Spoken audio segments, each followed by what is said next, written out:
अनेक लोग प्रश्न करते हैं कि यदि हम केवल कर्तव्य की बात करें और सामने वाला अपना कर्तव्य न निभाए तो क्या हमारा शोषण नहीं होगा? क्या अधिकार मांगना गलत है?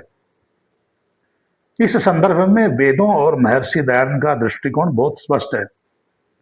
सत्याप्रकाश के छठे समलास में राजधर्म विषय में महर्षि कहते हैं कि जब समाज में कोई अपने कर्तव्य से पतित होकर दूसरे का अहित करता है तो वहां राजदंड का विधान। अधिकार मांगना गलत नहीं है, लेकिन अधिकार की रक्षा शक्ति और न्याय से होती है। वैदिक व्यवस्था में राजा का कर्तव्य है कि वह निर्बल के अधिकारों की रक्षा करे।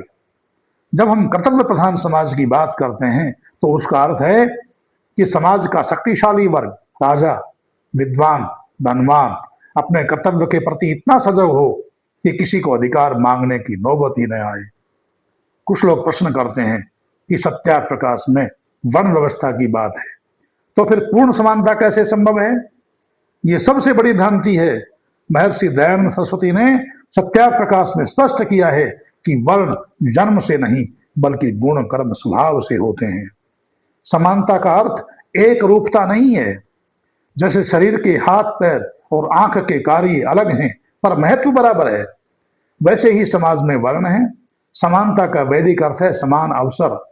एक ब्राह्मण की संतान यदि योग्यता प्राप्त न करके मजदूरी करे तो वह श्रमिक है, और एक श्रमिक की संतान यदि वैदिक विद्वान बने तो वह पूजनीय ब्राह्मण है। इसी प्रकार अपनी अपनी योग्यता के आधार पर समाज का कोई भी व्यक्ति ब्राह्मण, क्षत्रिय, वैश्य अथवा शूद्र बन सकता है।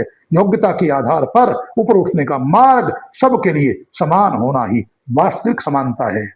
कुछ लोग ये शंका करते हैं कि क्या समर्पण से समाज आलसी नहीं हो जाएगा? संघर्ष के बिना प्रगति कैसे होगी? सत्य तो यह है कि अपने अधिकारों के समर्पण का अर्थ आत्मसमर्पण या कायरता नहीं है। वैदिक ऋषियों का संदेश है उत्तिष्ठ जागृत, उठो जागो। समर्पण यहां स्वार्थ का है, पुरुषार्थ का नहीं।